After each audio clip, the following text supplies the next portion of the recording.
السلام علیکم ورحمۃ اللہ وبرکاتہ۔ رکعتوں میں شک پیدا ہو جائے تو نماز کیسے مکمل کریں؟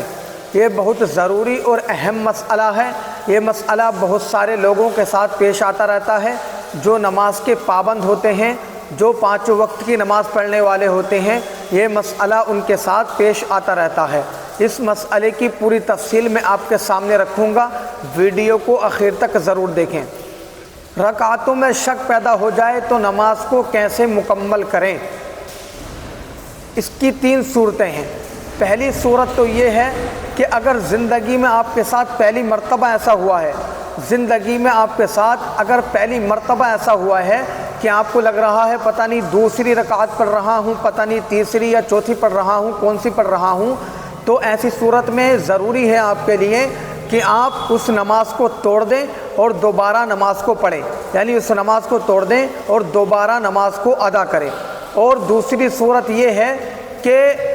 اگر آپ کو لگ رہا ہے کہ میں دوسری رکعت پڑھ رہا ہوں، پتہ نہیں تیسری پڑھ رہا ہوں، پتہ نہیں چوتھی پڑھ رہا ہوں، کون سی پڑھ رہا ہوں، تو پھر آپ اپنے غالبی گمان کی طرف اعتبار کریں، یعنی آپ کو لگ رہا ہے پتہ نہیں دوسری پڑھ رہا ہوں یا تیسری پڑھ رہا ہوں، لیکن آپ کا ذہن کہہ رہا ہے نہیں میں دوسری پڑھ رہا ہوں، تو آپ تیسری کی طرف نہ جائیں، دوسری کی طرف جائیں۔ اور اگر آپ کو لگ رہا ہے کہ میں تیسری پڑھ رہا ہوں یا چوتھی پڑھ رہا ہوں، لیکن آپ کا ذہن کہہ رہا ہے کہ نہیں میں تیسری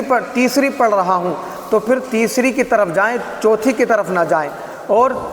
تیسری صورت یہ ہے کہ اگر آپ کو لگ رہا ہے کہ میں دوسری پڑھ رہا ہوں یا تیسری پڑھ رہا ہوں یا چوتھی پڑھ رہا ہوں، کون سی پڑھ رہا ہوں پتہ نہیں، 50% اگر آپ کو لگ رہا ہے، آپ کا ذہن کسی طرف کام نہیں کر رہا ہے، آپ کا ذہن کسی طرف کام نہیں کر رہا ہے، آپ کو پتہ نہیں چل رہا ہے کہ میں دوسری پڑھ رہا ہوں یا تیسری پڑھ رہا ہوں یا چوتھی پڑھ رہا ہوں، تو ایسی صورت میں آپ کے لیے حکم یہ ہے کہ آپ کم رکعتیں شمار کریں، آپ کم رکعتیں شمار کریں۔ یعنی اگر آپ کو لگ رہا ہے کہ میں دوسری پڑھ رہا ہوں یا تیسری پڑھ رہا ہوں، پتہ نہیں کون سی پڑھ رہا ہوں، تو آپ کم رکعتیں شمار کریں۔ یعنی اگر آپ کو لگ رہا ہے کہ میں تیسری پڑھ رہا ہوں تو آپ دوسری کی طرف جائیں، اور اگر آپ کو لگ رہا ہے کہ میں چوتھی پڑھ رہا ہوں تو پھر تیسری کی طرف جائیں، یعنی کم رکعتیں شمار کریں۔ تو میں نے یہ تینوں باتیں آپ کو بتا دی، اور اس چیز کا بھی دھیان رکھیں کہ آپ پر سجدہ سہو ایسی وقت میں لازم نہیں آئے گا، آپ پر واجب نہیں ہوگا۔ اور اگر آپ نے سوچنے میں 3 تسبیح پڑھنے کی مقدار اگر دیر لگا دی ہے، وقفہ کر دیا ہے، تو پھر آپ پر سجدہ سہو واجب ہوگا، اور